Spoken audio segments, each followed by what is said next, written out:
আমি আমার নির্বাচনী প্রচারণার জন্য আমার রাজাপালং ইউনিয়নের ৪ নম্বর ওয়ার্ডে আসি।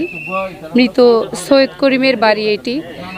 উখিয়া উপজেলা 99 ব্যাচের সদস্যরা মৃত সৈয়দ করিমকে একটি গৃহ নির্মাণ করে দিচ্ছেন। মৃত সৈয়দ করিম হচ্ছেন 99 ব্যাচের একজন গর্বিত সদস্য। উনি মারা যাওয়ার পরে আমি ওনার পরিবারের খোঁজখবর নিতে আসি, ওনাদেরকে দেখে যাই প্রথমে। আজকেও এদিকে আসি আমার নির্বাচনী প্রচারণার জন্য। এখানে এসে আমি 99 ব্যাচের সদস্যের সাথে আমার দেখা হয়। ওনারা সবাই যে ওনাদের উপজেলা, জেলা এবং কেন্দ্রীয় কমিটির সকল সদস্যরা মিলে সৈয়দ করিমকে একটি সুন্দর গৃহ নির্মাণ করে দিচ্ছেন। এটার জন্য আমি এই উপজেলার সাবেক একজন জনপ্রতিনিধি হিসাবে আমি আপনাদেরকে কৃতজ্ঞতা জানাচ্ছি এবং সাধুবাদ জানাচ্ছি। এটা অত্যন্ত আনন্দদায়ক একটি বিষয় আমাদের জন্য। আমি জানি 99 ব্যাচ একটি, আমার মনে হয় যে 99 ব্যাচ একটি মানবিক সংগঠন। আমি আপনাদের বিভিন্ন মানবিক কাজে আগামীতে আপনাদের পাশে থাকব। উখিয়া উপজেলার যে 99 ব্যাচের আমার ছোট ভাইদের সাথে আমার দেখা হয়।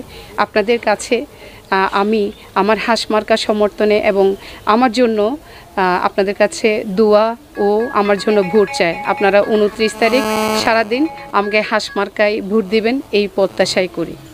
শহীদ করিমের বাড়ি পরিদর্শন আমরা আসি, এসে দেখি আমাদের ওই উখিয়া উপজেলা ভাইস চেয়ারম্যান প্রার্থী জনাব শাহিন আক্তার আমাদের এই বাড়ি পরিদর্শনে এসেছে, পরিদর্শন করেছেন। আমাদের 99 ব্যাচের পক্ষ থেকে ওনাকে আমরা ধন্যবাদ জানাচ্ছি। আমরা একটা মানবিক কাজে উনি এসেই আমাদেরকে উৎসাহিত করেছেন। এটার জন্য আমার ব্যক্তিগত পক্ষ থেকে এবং আমাদের সংগঠনের পক্ষ থেকে আবারও ধন্যবাদ জানাচ্ছি। নিয়মিত ভিজিট আসছিলাম আমরা 99 উখিয়া উপজেলার বন্ধুরা।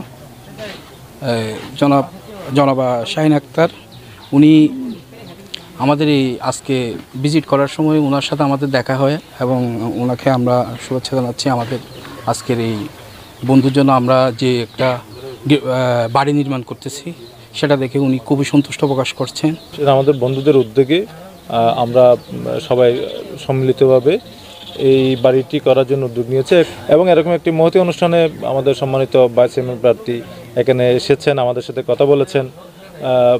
আমরা খুব আনন্দিত হয়েছি, উৎসাহিত হয়েছি। ভবিষ্যতে ইনশাল্লাহ আমরা আশা করি ওনাকে আমাদের পাশে পাবো। আমরা ওনার সফলতা কামনা করছি।